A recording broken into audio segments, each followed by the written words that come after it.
You had Mother Karua, a senior counsel. You know, Mother Karua has made serious statement in her life. And I served with her, by the way, when she was the Minister for Constitutional Affairs and the MP for Gishugu.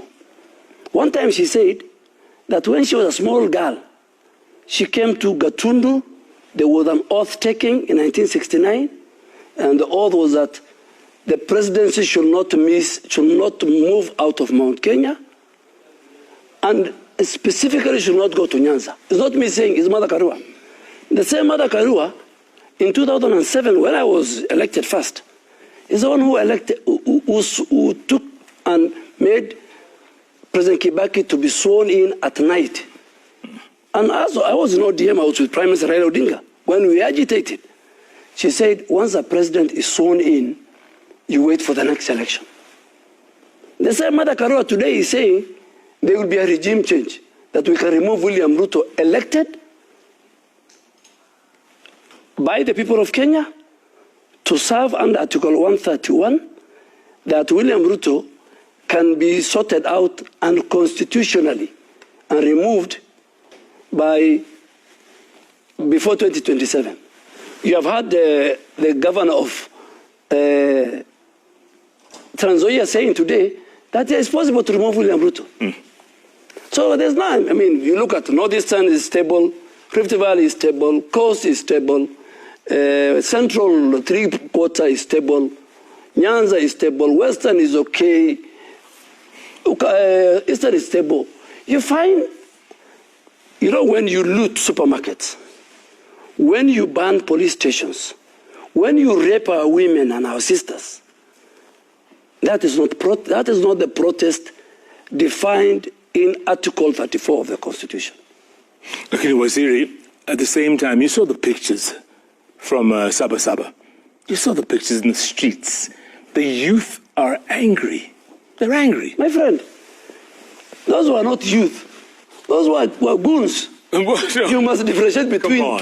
You know, I was the Minister for Defense in last year's Yes. Those were youth until goons took over. But the Sabasaba you saw the other day, play the pictures. From the dress, from the weapons they were carrying, from their behavior, they were drunk, some of them. Those are goons, you don't tell them youth. You know, my son is youth. I have 5 sons, and they're all youth.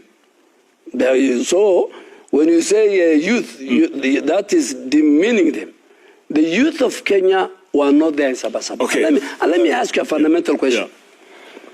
Sabasaba, the people who participated, the late Muliro, Kijana Wamalwa, Shikuku, our current former Prime Minister Raila Odinga, James Orengo, Anyang' Nyong'o, did a fantastic job.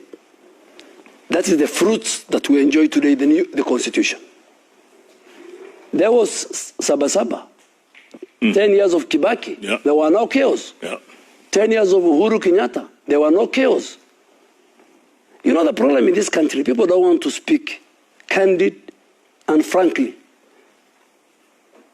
The problem with this government is that William Ruto has said, whether those who elected me or not, the national cake must be shared fairly and squarely.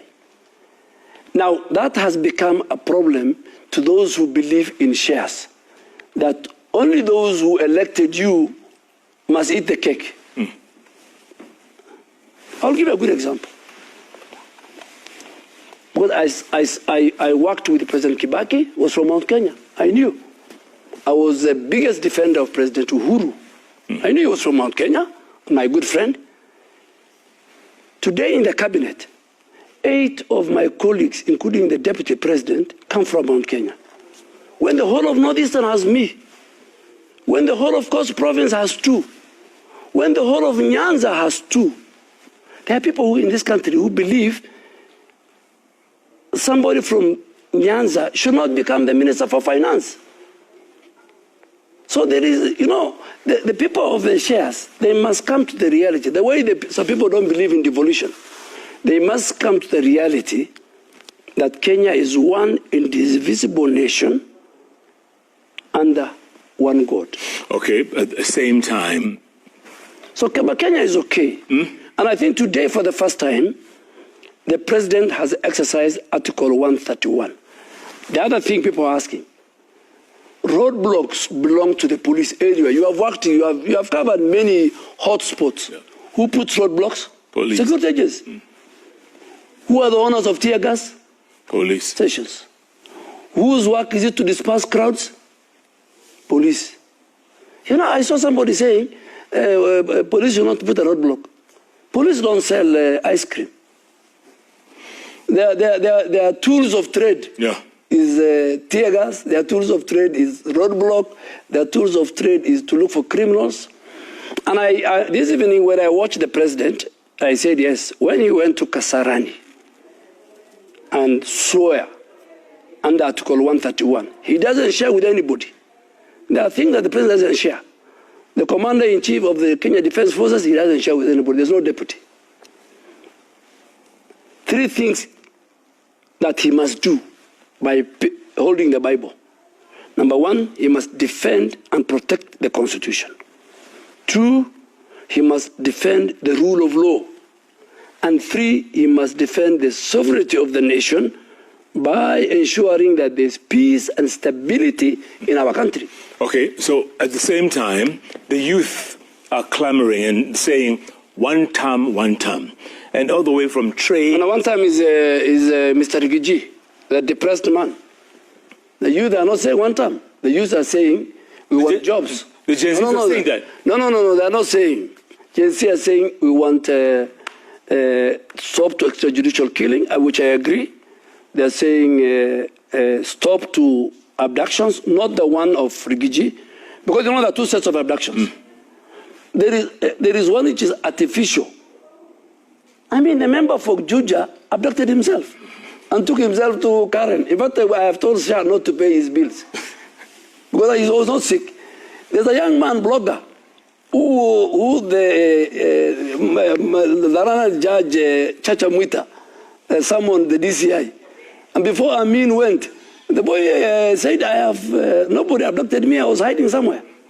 So there are certain abductions, artificial abductions, being done by this cabal of politicians.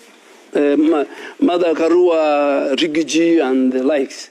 And my advice to those leaders, because I've worked with all of them. I've worked with the Mother, I've worked with Rigiji, I've worked with the Linturi, I've worked with the Muturi, I've worked with the Matiangi. I can write a book about them. My advice to them is, William Ruto has a plan. He will be subjected by the people of Kenya based on his plan and promise. Come with an alternative agenda. You cannot tell the people Ruto must go. You cannot tell the people one term. Those are useless, retrogressive political slogans. Tell William Ruto, what have you done to the economy? And I'll give you only 5 things that William Ruto has done and the people of Kenya will elect him. 1, he was given an economy that was in shambles. Today the shilling is stronger.